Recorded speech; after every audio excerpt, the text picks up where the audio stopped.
Well, for the people who's buying these homes, the question for you guys is, what are your ultimate goals?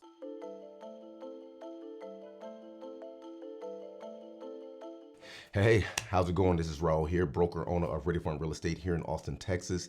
And I'm making this video to just hit on the Austin market and what's really going on behind the scenes.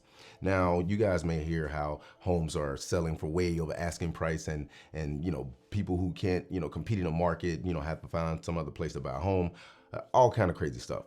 Well, for the people who's buying these homes, the question for you guys is, what are your ultimate goals?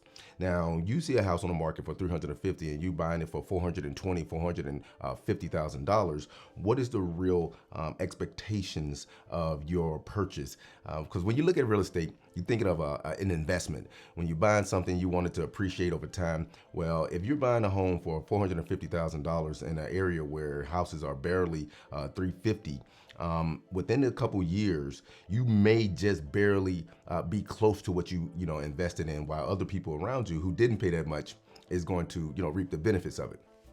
Now, I say this is because you have two different things. You have the market value and you have the appraised value.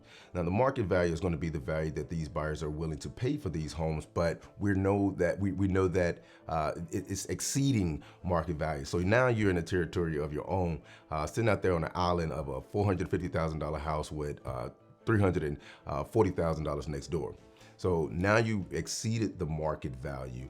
And now when it comes to the appraisal, if you didn't go pay, $420,000 for that house cash, you took out a loan. Now, when it comes to the lenders, they don't care when it comes to the negotiation with the buyer and the seller, whatever amount they agree on. When you put all that money into that house of $450 or whatever $1,000 that you did for that $300,000 house, and you got to take out a loan of $100,000, the lender is still going to send out what you call as an appraiser. They're going to get the appraisal for the house, and even though you put all this money down, obviously you're going to put down 320 and still have to finance 100,000. You're going to still have to get that amount from that lender. Now the lender is going to go to appraisal and he's going to appraise that house, and he's not going to come back at this house is worth $450,000. He's going to be, normal around, 320 to 350, whatever the house was originally listed for. But I say this to put things in perspective. For you guys out there that's bidding overpriced, you're going to end up upside down. So when you try to sell your house, hopefully you're in there for the long run. Like that's your dream home and you don't want to move anytime soon, as far as like next 20 years or something. That's the only way I see that you're going to actually get any type of benefit out of purchasing these homes at this high dollar amount. The next door neighbor is glad you paid that much money because they're not moving necessarily. Even when the market cools down and everybody, slow down on the knee-jerk reaction and trying to outbid the next guy when you don't even know what was on there in the first place.